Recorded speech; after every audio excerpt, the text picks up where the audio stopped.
ದೇಶದ ಅತಿದೊಡ್ಡ ಕಲಿಕಾ ಕೇಂದ್ರವಾದಂತಹ ಅನ್ಅಕಾಡೆಮಿಯಿಂದ KPSC ಅಥವಾ ಕರ್ನಾಟಕ ಲೋಕಸೇವಾ ಆಯೋಗದ ಎಲ್ಲ ಪರೀಕ್ಷೆಗಳಿಗೆ ಆನ್ಲೈನ್ ತರಗತಿಗಳನ್ನು ಪ್ರಾರಂಭಿಸಿದೆ.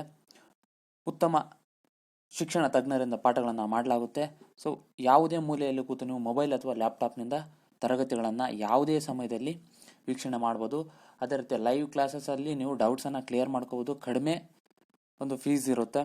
ಅದೇ ರೀತಿ ನಿಮಗೆ ಇಷ್ಟ ಬಂದಂಥ ಸಮಯದಲ್ಲಿ ಕ್ಲಾಸಸನ್ನು ನೋಡ್ತಾ ಇರಬಹುದು.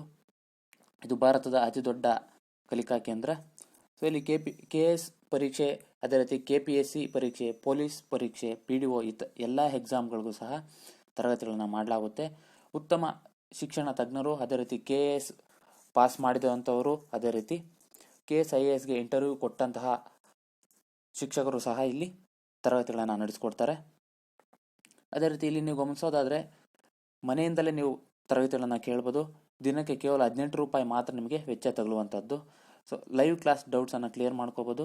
ಅದೇ ರೀತಿ ಸ್ಪೆಷಲ್ ಕ್ಲಾಸಸ್ಸು ಸಹ ಇರುತ್ತೆ. EMI ಪೇಮೆಂಟ್ ಆಪ್ಷನ್ ಸಹ ಇರುವಂಥದ್ದು. ಸೊ ಆದಷ್ಟು ಬೇಗ ಇನ್ಸ್ಟಾಲ್ ಮಾಡ್ಕೊಳ್ಳಿ.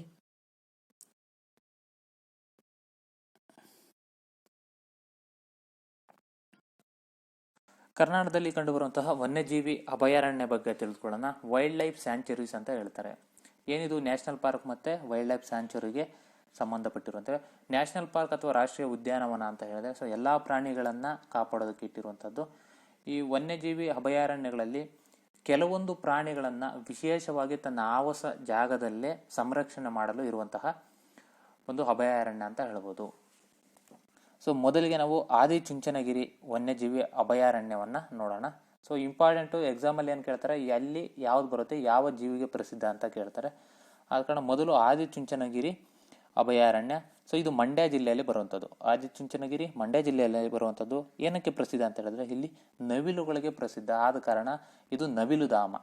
ಸೊ ಆದಿಚುಂಚನಗಿರಿ ಒಂದು ನವಿಲುಧಾಮ ಅನ್ನೋದನ್ನ ನೆನ್ಪಿಟ್ಕೊಳ್ಳಿ. ಸೊ ನಂತರ ಅರಬಿತಿಟ್ಟು ವನ್ಯಜೀವಿ ಅಭಯಾರಣ್ಯ. So Arabithittu wild life sanctuary ಎಲ್ಲಿ ಬರುತ್ತೆ, ಮೈಸೂರು ಜಿಲ್ಲೆಯಲ್ಲಿ ಬರುವಂಥದ್ದು. ಸೊ ಇಲ್ಲಿ ನಾವು ಅಧಿಕವಾಗಿ ನೀಲಗಿರಿ ಮತ್ತು ಶ್ರೀಗಂಧದ ತೋಟಗಳನ್ನು ಕಾಣಬಹುದು. ಅದೇ ರೀತಿ ಇಲ್ಲಿ ನಾವು ಅನೇಕ ಪಕ್ಷಿ ಜಾತಿಗಳನ್ನು ಕಾಣ್ಬೋದು, ಅದೇ ರೀತಿ ಪ್ರಾಣಿ ಜಾತಿಗಳನ್ನು ಕಾಣ್ಬೋದು. ನಂತರ ಬಿಳಿಗಿರಿ ರಂಗಸ್ವಾಮಿ ದೇವಾಲಯ ಅಭಯಾರಣ್ಯ. ಸೊ ಇದನ್ನ BR ಹಿಲ್ಸ್ ಅಂತಲೂ ಕರೀತಾರೆ. ಇಲ್ಲಿ ಬರುತ್ತೆ ಚಾಮರಾಜನಗರ ಜಿಲ್ಲೆಯಲ್ಲಿ ಬರುವಂಥದ್ದು. ತುಂಬ ಸುಂದರವಾಗಿರುವಂಥದ್ದು. ಆನೆ, ಹುಲಿ, ಚಿರತೆಗಳು, ಸೋಮಾರಿತನ, ಕರಡಿ, ಗೌರ್, ಬಾರ್ಕಿಂಗ್ ಜಿಂಕೆ, ಸಾಂಬಾರ್ ಇತ್ಯಾದಿಯನ್ನು ನಾವಿಲ್ಲಿ ಕಾಣ್ಬೋದು. ಅದ ನಂತರ ಭದ್ರಾ ವನ್ಯಜೀವಿ ಅಭಯಾರಣ್ಯ. ಸೊ ಇದು ಚಿಕ್ಕಮಗಳೂರು ಮತ್ತು ಶಿವಮೊಗ್ಗ ಜಿಲ್ಲೆಗಳ ನಡುವೆ ಇರುವಂಥದ್ದು. ಸೊ ಹೆಚ್ಚಿನದಾಗಿ ಶಿವಮೊಗ್ಗ ಕಡೆ ಬರುತ್ತೆ. ಅದೇ ರೀತಿ ಇಲ್ಲಿ ಹುಲಿ, ಚಿರತೆ, ಆನೆ, ಗೌರ್, ತೆಳ್ಳಗಿನ ಲೋರಿಸ್ ಮತ್ತು ಪ್ಯಾಂಗೋಲಿನ್ ಸೇರಿರುವಂಥದ್ದು. ನಂತರ ಬ್ರಹ್ಮಗಿರಿ. ಸೊ ಎಲ್ಲಿ ಬರುತ್ತೆ, ಕೊಡಗುನಲ್ಲಿ ಬರುವಂಥದ್ದು. ಇಲ್ಲಿ ನಾವು ನಿತ್ಯ ಹರಿದ್ವರ್ಣ ಕಾಡುಗಳನ್ನು ಕಾಣ್ತೀವಿ. ಇಲ್ಲೂ ಅಷ್ಟೇ ಆನೆ, ಗೌರ್, ಹುಲಿ, ಜಂಗಲ್ ಕ್ಯಾಟ್, ಬಾನೆಟ್ ಮಕಾಕ್, ನೀಲಗಿರಿ ಮಾಟನನ್ನು ಕಾಣ್ಬೋದು. ಇಲ್ಲಿ ಇನ್ನೊಂದು ವಿಶೇಷವಾಗಿ ನಾವು ತಿಳ್ಕೊಬೇಕಂದ್ರೆ ಮಹಸೀರ್ ಮೀನುಗಳನ್ನು ನೋಡ್ಬೋದು. ಸೊ ಇತ್ತೀಚೆಗೆ ಇವು ಸಹ ಅಳಿವಿನ ಅಂಚಿನಲ್ಲಿರುವಂಥದ್ದು. ಆದ ಕಾರಣ ಮಹಸೀರ್ ಅನ್ನು ಕಾಣ್ಬೋದು. ಅದೇ ರೀತಿ ದೈತ್ಯ ಅಳಿವಿನ ಕೊನೆಯ ಆಶ್ರಯ ತಾಣ ಅಂತ ಸಹ ಹೇಳ್ಬೋದು. ಅದು ಸಹ ಅಳಿವಿನಂಚಲ್ಲಿ ಇರುವಂತಹ ಜೀವಿ. ನಂತರ ದಾಂಡೇಲಿ ವನ್ಯಜೀವಿ ಅಭಯಾರಣ್ಯ ಇಲ್ಲಿ ಬರುತ್ತೆ, ಉತ್ತರ ಕನ್ನಡ ಜಿಲ್ಲೆಯಲ್ಲಿ ಕಂಡುಬರುವಂಥದ್ದು. ಸೊ ಇಲ್ಲಿ ಸಾಮಾನ್ಯವಾಗಿ ಕಂಡುಬರುವಂಥ ಮರ ಪ್ರಭೇದಗಳು ಬಂದರೆ ಡಾಲರ್ಬಜಿಯಾ, ಲ್ಯಾಟಿಪೋಲಿಯಾ ಅಂತ ಹೇಳಿ. ಸೊ ಅಂತ ಇಂಪಾರ್ಟೆಂಟ್ ಏನಿಲ್ಲ, ತಲೆ ಕೆಡಿಸ್ಕೊಡಿ. ಅದೇ ರೀತಿ ಇಲ್ಲೂ ಸಹ ನಾವು ಆನೆ, ಕಾಡು ಹಂದಿ ಇತ್ಯಾದಿ ಜೀವಿಗಳನ್ನು ಕಾಣ್ತೀವಿ. ದಾರೋಜಿ ಇಂಪಾರ್ಟೆಂಟ್ ಅಂತ ಹೇಳ್ಬೋದು. ಇದು ಬಳ್ಳಾರಿ ಜಿಲ್ಲೆಯಲ್ಲಿ ಕಂಡುಬರುವಂಥದ್ದು. ಸೊ ಇದು ಕರಡಿಗಳಿಗೆ ಪ್ರಸಿದ್ಧವಾಗಿರುವಂಥದ್ದು. ಇದು ಕರಡಿಧಾಮ. ಸೊ ದಾರೋಜಿ ಕರಡಿಧಾಮ. ಸೋಮಾರಿತನ ಕರಡಿಗಳ ಒಂದು ಸಂರಕ್ಷಣೆಗಾಗಿ ಈ ಒಂದು ಅಭಯಾರಣ್ಯವನ್ನು ರಚನೆ ಮಾಡಲಾಗಿದೆ. ಮಲೈ ಮಹದೇಶ್ವರ ವನ್ಯಜೀವಿ ತಾಣ. ಇದು ಚಾಮರಾಜನಗರ ಜಿಲ್ಲೆಯಲ್ಲಿ ಬರುವಂಥದ್ದು. ಇಲ್ಲೂ ಸಹ ಆನೆ, ಹುಲಿ, ಚಿರತೆ ಇತ್ಯಾದಿ ಜೀವಿಗಳನ್ನು ಕಾಣಬಹುದು. ನಂತರ ಮೇಲುಕೋಟೆ ವನ್ಯಜೀವಿ ಅಭಯಾರಣ್ಯ. ಸೊ ಇದು ಮಂಡ್ಯ ಜಿಲ್ಲೆಯಲ್ಲಿ ಕಾಣ್ತೀವಿ ಮೇಲುಕೋಟೆ. ಸೊ ಇಲ್ಲೂ ಸಹ ಹಲವಾರು ನಾವು ಪ್ರಾಣಿಗಳನ್ನು ನೋಡ್ತೀವಿ. ಅದರಲ್ಲಿ ತೋಳ, ಚಿರತೆ, ಬ್ಲ್ಯಾಕ್ ಬಕ್, ಪ್ಯಾಂಗೋಲಿನ್ ಇತ್ಯಾದಿಗಳನ್ನು ಕಾಣಬಹುದು. ನಂತರ ಮೂಕಾಂಬಿಕಾ ವನ್ಯಜೀವಿ ಅಭಯಾರಣ್ಯ. ಇದು ಉಡುಪಿ ಜಿಲ್ಲೆಯಲ್ಲಿ ಬರುವಂಥದ್ದು. ಇಲ್ಲಿ ಅಳಿವಿನಂಚಿನಲ್ಲಿರುವಂತಹ ಕಾಸ್ಕಿನಿಯಂ ವಿಂಡೋಸ್ ಪ್ರಾಣಿ ಪ್ರಭೇದವನ್ನು ಕಾಣ್ಬೋದು. ಅದೇ ರೀತಿ ಇಲ್ಲೂ ಸಹ ಸಿಂಹಬಾಲದ ಮಕ್ಯಾಕ್ ಅಥವಾ ಲಯನ್ ಟೇಡ್ ಮಕಾಕ್ ಅನ್ನು ನೋಡ್ತೀವಿ. ಸಾಂಬಾರನ್ನು ನೋಡ್ತೀವಿ. ಅದೇ ರೀತಿ ಚಿಟಲ್ ಪ್ರಾಣಿಯನ್ನು ನೋಡ್ಬೋದು.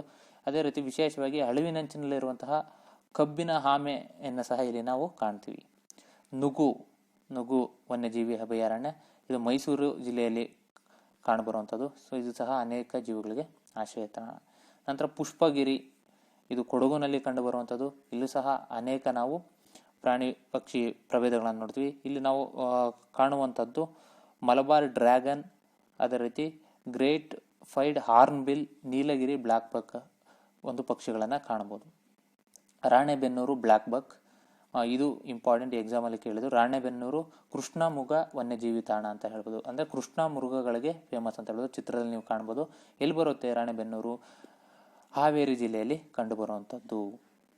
ಸೊ ಅದೇ ರೀತಿ ಕೃಷ್ಣ ಮೃಗಗಳಿಗೆ ಆಗಿ ಮಾಡಿರುವಂಥದ್ದು. ಅದೇ ರೀತಿ ಭಾರತೀಯ ಒಂದು ಬಸ್ಟರ್ಡ್ ಅಥವಾ ಗ್ರೇಟ್ ಇಂಡಿಯನ್ ಬಸ್ಟರ್ಡ್ ಅಂತ ಹೇಳುವಂಥ ಒಂದು ಅಳಿವಿನಂಚಿನಲ್ಲಿರುವಂತಹ ಪಕ್ಷಿ ಪ್ರಭೇದಕ್ಕೆ ಇದು ವಾಸಿಯಾಗಿರುವಂಥದ್ದು. ನಂತರ ಶರಾವತಿ ಕಣಿವೆ, ಇದು ಶಿವಮೊಗ್ಗ ಜಿಲ್ಲೆಯಲ್ಲಿ ಇರುವಂಥದ್ದು. ಹುಲಿ, ಚಿರತೆ, ಇಲಿ, ಜಿಂಕೆ, ಬಾನೆಟ್ ಮಕಾಕ್ ಇತ್ಯಾದಿ ಪ್ರಾಣಿಗಳಿಗೆ ಫೇಮಸ್ ಆಗಿರುವಂಥದ್ದು. ಇಲ್ಲಿ ಹಾವುಗಳು ಸಾಮಾನ್ಯವಾಗಿ ಕಂಡುಬರುವಂಥದ್ದು. ಅದೇ ರೀತಿ ಪ್ಯಾರಡೈಸ್ ಫ್ಲೈ ಕ್ಯಾಚರ್ ಒಂದು ಪಕ್ಷಿಯನ್ನು ನಾವು ಇಲ್ಲಿ ಕಾಣ್ಬೋದು.